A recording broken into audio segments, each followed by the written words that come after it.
Welcome to the Principal Podcast, where we talk about how the best professional services firms grow. Whether you're looking to scale your firm or learn from the stories of founders and leaders who've done it, you're in the right place. Join us as we interview the best leaders in professional services. Let's get on with the show. John, welcome to the Principal Podcast. Happy to have you. Thank you very much. I appreciate you reaching out to me. I appreciate you being here. Cool. Let's jump straight into it, John. You've been with Integrity Technical Services since 1996. I was 1 year old when you started there. How did you originally get into the staffing business, and what has kept you committed to building the firm for 30 years? Well, actually, I've been doing this for the last 38 years now. Prior to that, I was working in electrical mechanical engineering and did that since I basically got out of high school.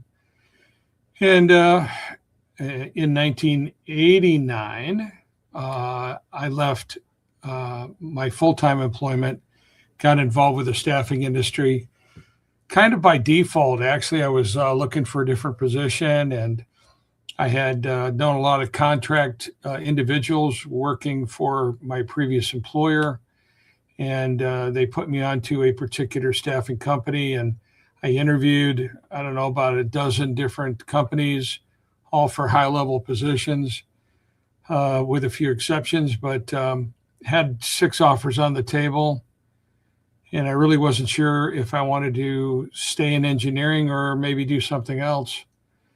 So I approached that particular national staffing firm, and I said, why don't you offer me a job? I said, if it doesn't work out, the worst thing that's going to happen is I'm going to find my own job, or I'm going to make you a lot of money. And so I was with that company for about 8 months. I generated around $4 million worth of contract sales. That made me the number 1 salesperson in the United States for that particular company.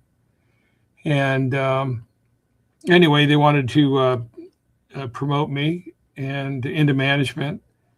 But the stipulation was I would have to terminate the people who had hired me. And I'm a firm believer in loyalty. So I couldn't do that. So anyway, I ended up, the 2 people they wanted me to terminate were my bosses. They ended up getting terminated, and I got terminated 1 week after that, which was fine.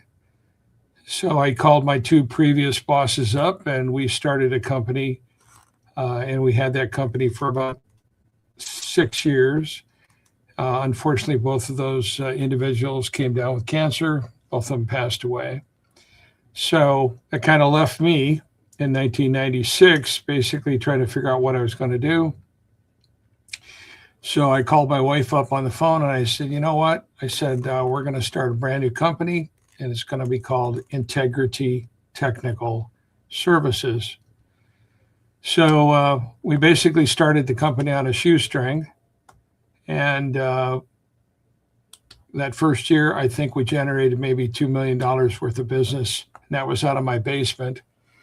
And so anyway, we put Humpty Dumpty back together again. And, here we are today. So. Bold moves after bold moves. And I'm asking this, already taking a tangent here, but very interested into understanding the reasoning behind it. Because I have lots of respect for couples and married people doing business together. I think it can be both a challenge and a huge, huge advantage if you do it right. You came up with the idea, you had the experience, but she's the CEO. How did you guys make the decision around who was going to do what? Well, this is pretty simple. And as I've told my 4 sons the same story, I said, when you get married, make sure that you turn everything that you have over to your wife. All of your money, all of your property, all of your businesses. And they always ask me, why would I do that? Yeah, I'm curious as well. So number one, it makes sure that you'll never cheat on your wife. So that's kind of a funny thing there. But the truth of the matter is that Judy was very smart. My wife Judith, very Mhm. smart when it comes to accounting and business principles and keeping things organized. I mean, I'm a person. I'm a mover and a shaker and a deal maker, and I don't have enough time that I can put towards taking care of all the paperwork and that stuff. Mhm. But she was very good at that right off the bat. Uh, we went from a company that borrowed a very little amount of money in the very beginning to make payroll on our contractors. And I would say within about 4 or 5 months, we were self funded. So she basically knew how to keep us in the black instead of in the red. So she knows more about the internal workings, the financial workings of the corporation than I ever will. Mhm. She's the person that negotiates with our different CPAs and lawyers and whatever else we got to deal with the banks and so on and so forth. But so it makes a great relationship. I mean, I'm a workaholic. She definitely puts in a ton of her time making sure that all of our taxes and accounting and the rest of it gets taken care of in the right way. We've never had an issue, thank God. Never missed a payroll. If we do have an instance where somebody isn't getting paid properly, or maybe they missed an hour or two here or there, we make sure that we take care of that immediately so we don't have any issues. Um, that's pretty Respect. much it. That's pretty much it. So, and I know that sounded a little funny in the beginning about keeping you on the straight and narrow if you're married. But the fact remains, you have to have a loyal business partner, and what better business partner than you can have that's somebody that you're married to that you can trust. Now, the only downside to that whole thing is that you can never get away from work. Yep. But if you like putting people to work, and we both enjoy putting people to work, Yeah. not only there's a financial reward to it, but there's also that mental satisfaction kind of reward that you're trying to do the right thing, trying to help people out, not only the candidate that's looking for work, but also the employer. Yeah. So they go hand in hand. Look, I'm a huge fan of aligned incentives. I think when you have aligned incentives, this is how you work towards a common goal as efficiently as possible. Handing over all your assets to your wife definitely aligns incentives, because if you mess up, you're cooked. Bringing it back to the business, then what's the problem that you're solving today, John? What is it that you're helping people achieve exactly? As far as today, I am 70. Now it's pretty unusual for staffing people to stay in this business this long because you can get burned out. But I still work 100-hour weeks. I like it. I enjoy it. Why? Why bother? Why bother doing what? I mean, 70. So I think the person, let's just say the more senior or more mature person that we are working with right now is 72. And I'm astonished by his energy. And I would be like, holy cow, pardon my French privilege. Well, that's all right. If I'm like this at 72, like I've succeeded. But like for you, you've built, I mean, you make $2 million in the first year of business. It's been 30 years. So I can imagine that money is not the reason why you're doing this anymore. No, money is not the motivator. When I was younger, money was always the motivator, probably like yourself. I mean, you're always looking to try to get ahead and, try to build a nest egg and all that kind of good stuff for the future. Well, I've kind of done that over the last, since I've been working. I've been working since I was 14 years old full time.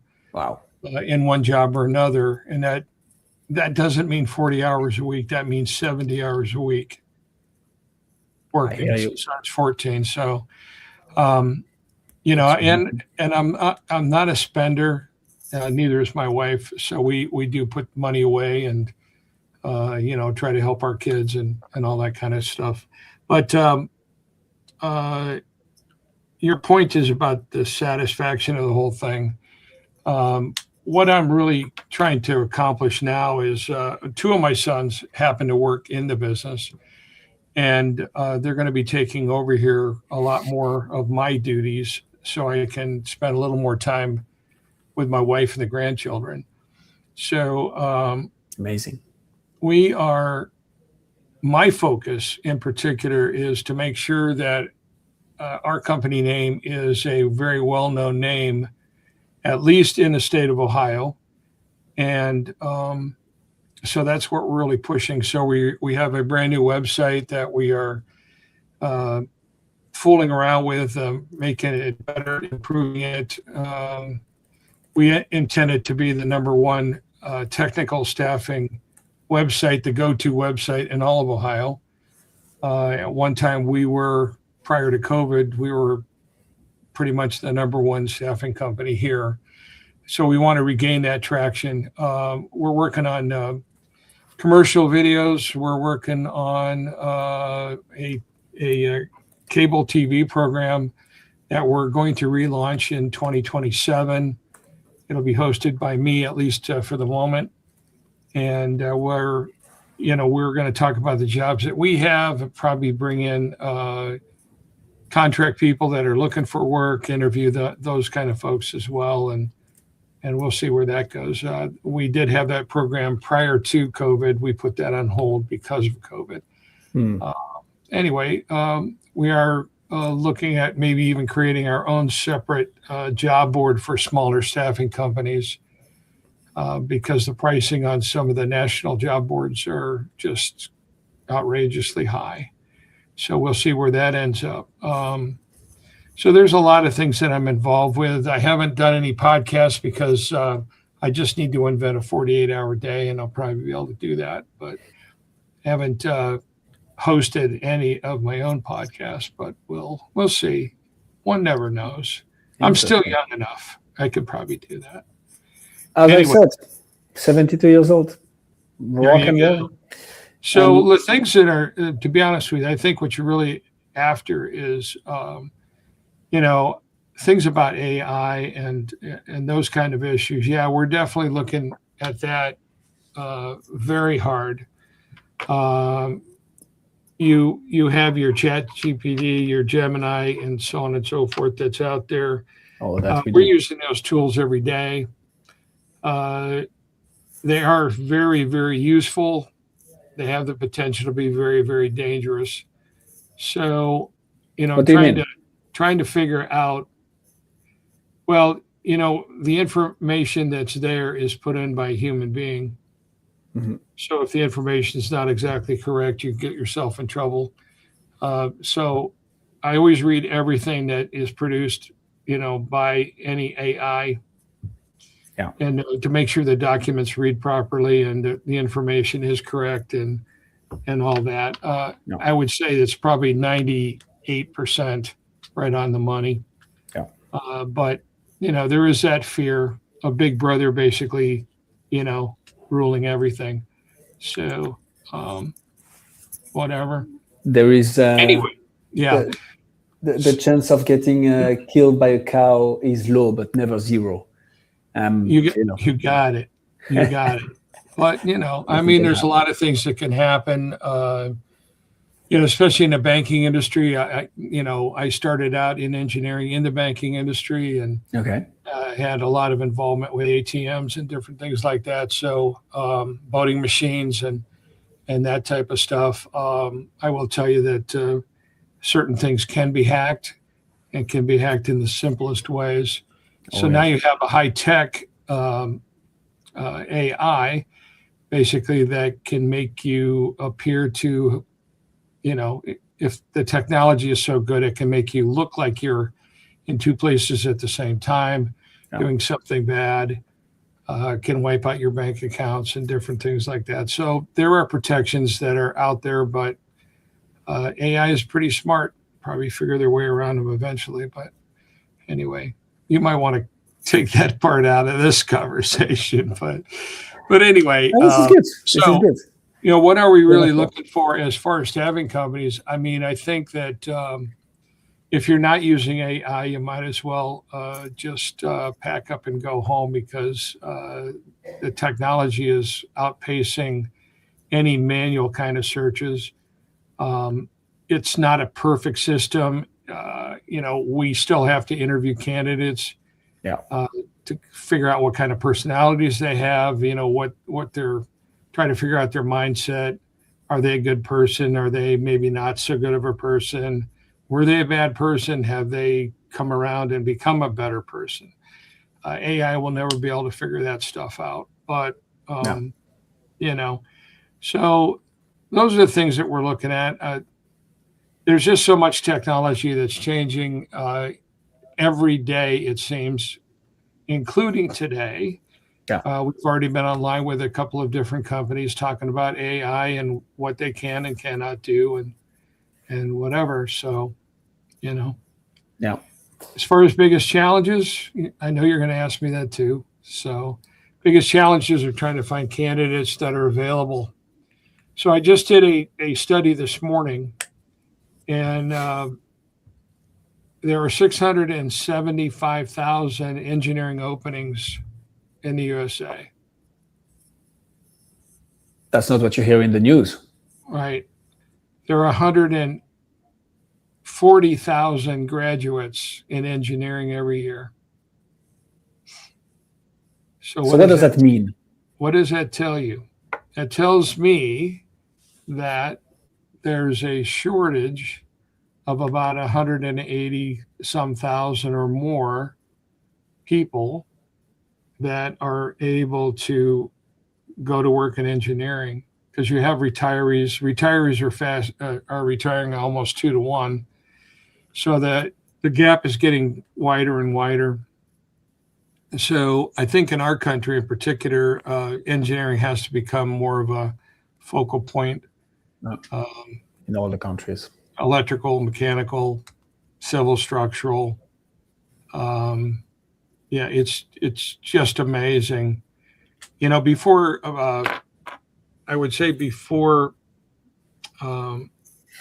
we had COVID, we probably had about 4 or 5 candidates for every job that we had that we could submit to clients.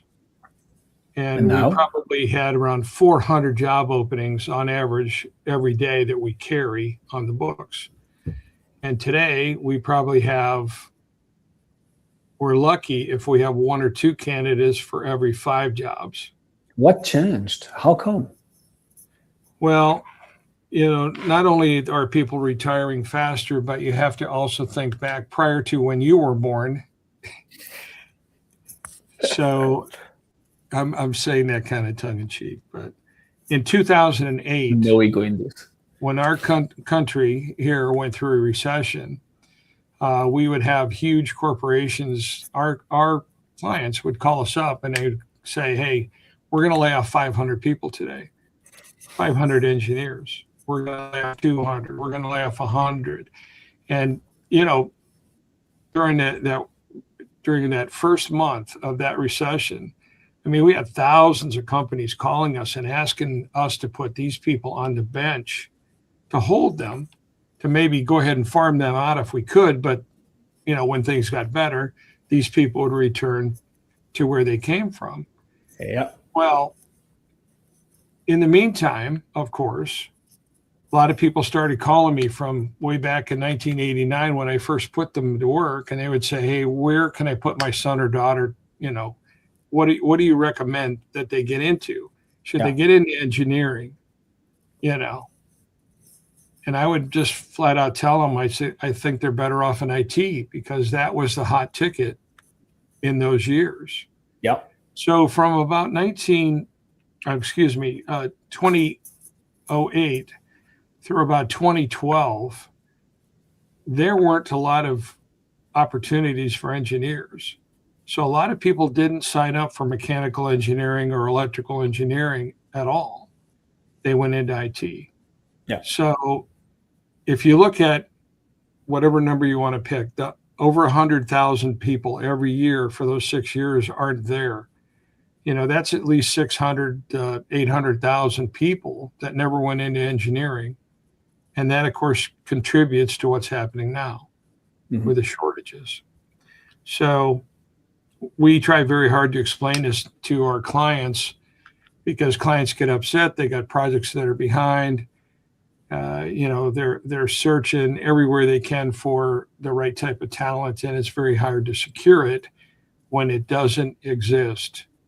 And I don't know about you, but I don't have a magic wand to invent people out of thin air. So, the toughest part is we fight against a company sometimes because they like to promise everything in the world to their clients to make them Tell me happy, about it. make them feel good. Oh yeah. Uh, but the real truth is, if you're honest about it, and that's one of the reasons we've been in business for 30 years. It's better to tell the truth right up front. Hey, we're not going to be able to fill all 10 of your civil engineering openings. We'll be lucky if we fill one or two, and that's the truth of the matter. The people just aren't there. So that's pretty much it. Any market is matching supply with demand. So are you in an industry basically where there is more demand for employees than there are employees, or like potential team members? Is that the constraint of the business that you're in? I think that's as far as the high tech stuff, absolutely. I mean, in the state of Ohio alone, I believe there are 276,000 openings. That's all openings, That's from a insane. dishwasher to a scientist, rocket scientist. Um, there are approximately 275,000 plus or minus people that are laid off in Ohio. Okay. So the skill matching isn't there. They don't have the skills to be able to walk into these different type of jobs, and so that's an issue. And all of the United States, and I'm assuming Europe as well, uh, needs to take a look at how they're going to educate their people more into the high tech engineering aspect of things, Mm. because this is only going to get worse. It's not going to get better. And you know, the more people that don't have this type of education, the more automation will come in Yeah. and replace people with robots and robotic type machinery. So How if you're worried about keeping your job, it's better to get a high tech job, I think. how do you? So I'm interested into the particular aspect of the business in Ohio, but like where you're playing, John. So before COVID, there was 4 or 5 candidates for each job openings. Today you have 1, 2 candidates for every 5 job openings, which means that it's not a problem for you to find clients who will pay for the candidates. It's hard for Correct. you to find the candidates. And making the link back to things you said earlier around becoming the number one, making the brand recognized in Ohio first, but obviously I suspect beyond afterwards, cable TV program and so on. Are you saying that the content and the branding and the strategy should actually cater more to potential candidates than the companies themselves? Is that the challenge that you need to solve? And I That guess the is, whole industry, not just you, yeah, right? The whole that industry. is that is the challenge, quite frankly. Very And interesting. in days of old, you could get away, having your information on a desktop because people were using their desktops more than they were using their iPhones. Now, the iPhone usage as far as searching for jobs has skyrocketed. We're actually revamping our website to make sure that it is a lot more phone friendly. And so I think we're tracking around 2 to 1 when it comes to people searching the website.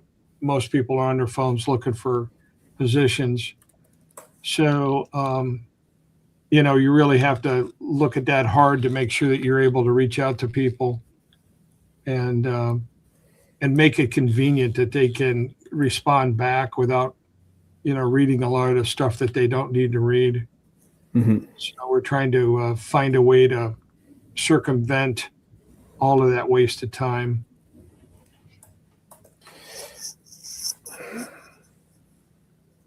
It's so interesting. I'm thinking about so the very first guest we interviewed on our very first podcast, he was interviewing the extreme cases of what a career in his niche could lead to.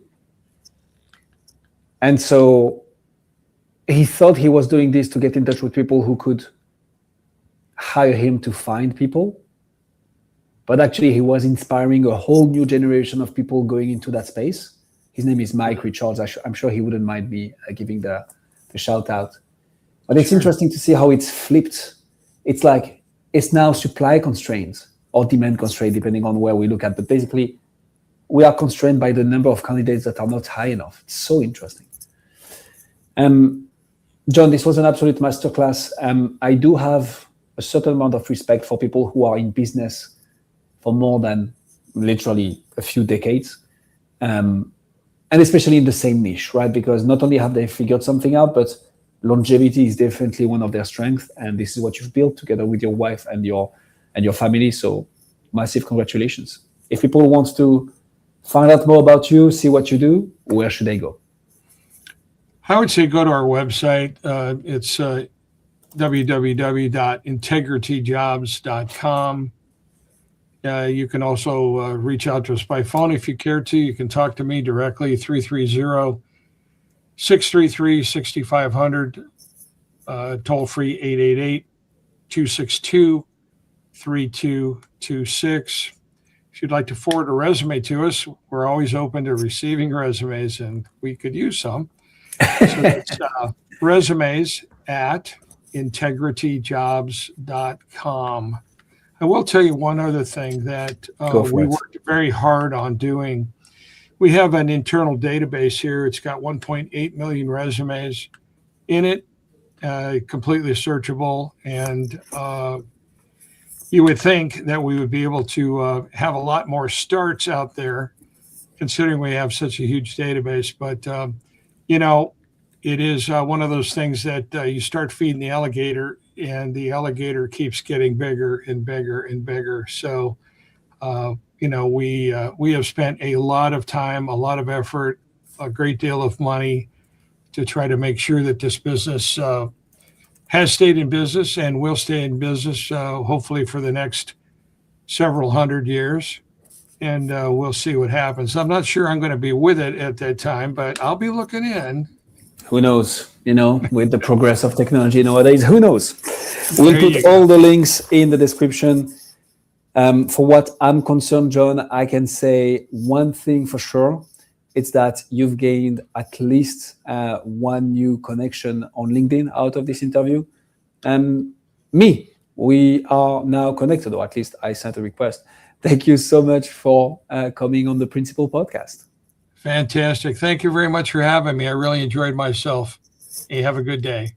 Thank you. Thanks for joining us on this episode of the Principal Podcast. We hope you've learned valuable lessons and strategies to grow your firm and take your business to the next level. Make sure to subscribe and leave us a review wherever you're listening to this show so you never miss an episode. To apply and be a guest on the show, click the link in the description. See you next time.